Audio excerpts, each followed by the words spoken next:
Vous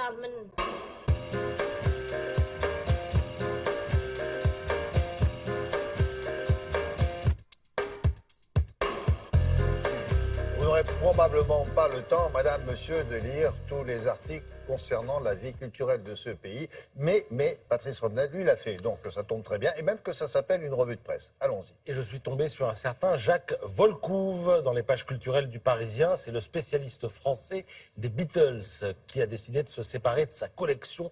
Une collection amassée depuis 50 ans. Alors pourquoi? Parce que d'abord, il n'a plus de place à la maison. Ensuite, ça commençait à lui coûter une blinde parce qu'il avait un garde-meuble de 70 mètres carrés qui est plein de Beatleseries, si je puis dire.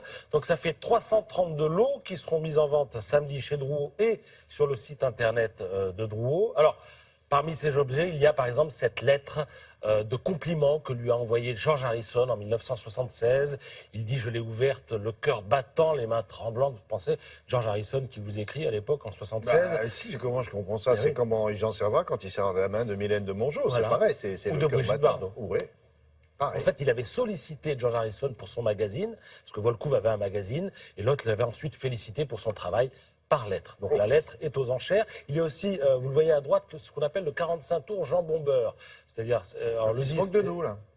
Non. Si, il se moque de nous, oui. Il mange un jambon beurre. Alors, pourquoi? Cette couverture a été faite uniquement pour la France, ça il faut le savoir, et à un moment où les Beatles étaient à l'Olympia, ils étaient pendant 4 semaines à Paris, et d'ailleurs à l'époque, c'est Sylvie Vartan qui faisait la première partie des Beatles lors de ces chapeau concerts. de Napoléon, un béret, voilà. Et un képi de policier, me semble-t-il. Oui. Alors vous avez aussi, vous vous rappelez la séance photo d'Abbey Road, oui, célèbre. Alors là, ça va être le lot le plus cher de cette vente aux enchères. Pourquoi? Parce que les Beatles avaient dit au photographe, OK, tu as un quart d'heure pour faire ta photo. Donc le photographe a fait 6 photos, 3 allées, 3 retours. D'accord? Donc sur les 6 photos, il y en a une qui a servi à faire C'est celle en haut à droite. Celle-ci, là. Oui. C'est celle-là qui a servi. Voilà, elle a servi, mais il en est resté les autres. 5 autres, pardon. Et c'est Volcouve qui les a récupérés et les 5 photos alternatives sont en vente. Alors là, 10-15 000 euros, c'est l'évaluation, mais ça peut aller très loin. Elles sont formidables parce qu'elles sont dans l'autre sens. Et oui, elles traversent dans l'autre sens, ça c'est génial. Avec McCartney qui a les pieds nus d'ailleurs. Ouais. Voilà. Alors, d'autres enchères, d'un autre style cette fois, celle organisée par Régis Liffrand, c'est toujours chez Drouot. Alors qui est ce monsieur? C'est un ancien chirurgien de la main. Et pendant 35 ans, il a chiné, il a amassé plus de 300 œuvres sur le sujet, la main. Et aujourd'hui, il vend sa collection. Alors, vous avez par exemple un tableau, regardez, ça c'est la main d'un gentilhomme, c'est école française, on ne sait pas qui l'a faite, mais ça date de la fin, du début du 18e et c'est évalué à 800, 1200 euros. Mais il n'y a pas que des tableaux, il y a aussi des sanguines, des pièces de monnaie avec des mains jointes, notamment sur un florin d'argent frappé à Bruxelles à la fin du 18e, une bouteille de Château Mouton Rothschild 64. Pourquoi? Parce que l'étiquette est particulière. Qu'est-ce qu'elle a de particulier? Eh bien, des mains y sont dessinées, alors des mains gravées, des mains sculptées, des mains de toutes sortes, sur toutes sortes de supports. C'est pour les obsédés de la main, on va dire, cette vente aux enchères.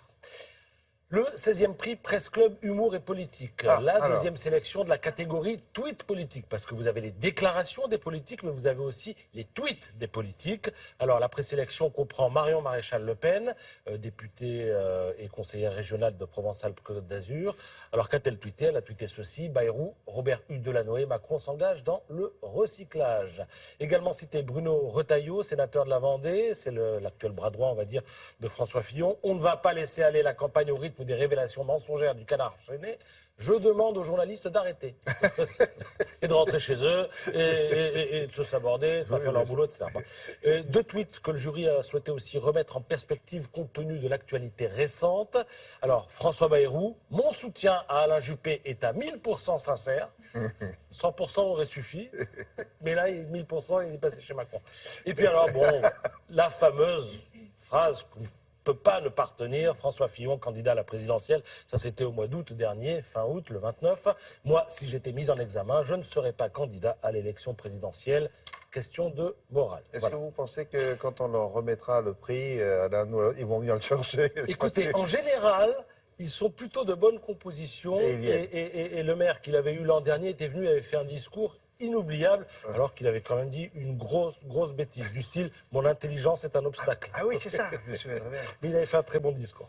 Merci beaucoup, Patrice.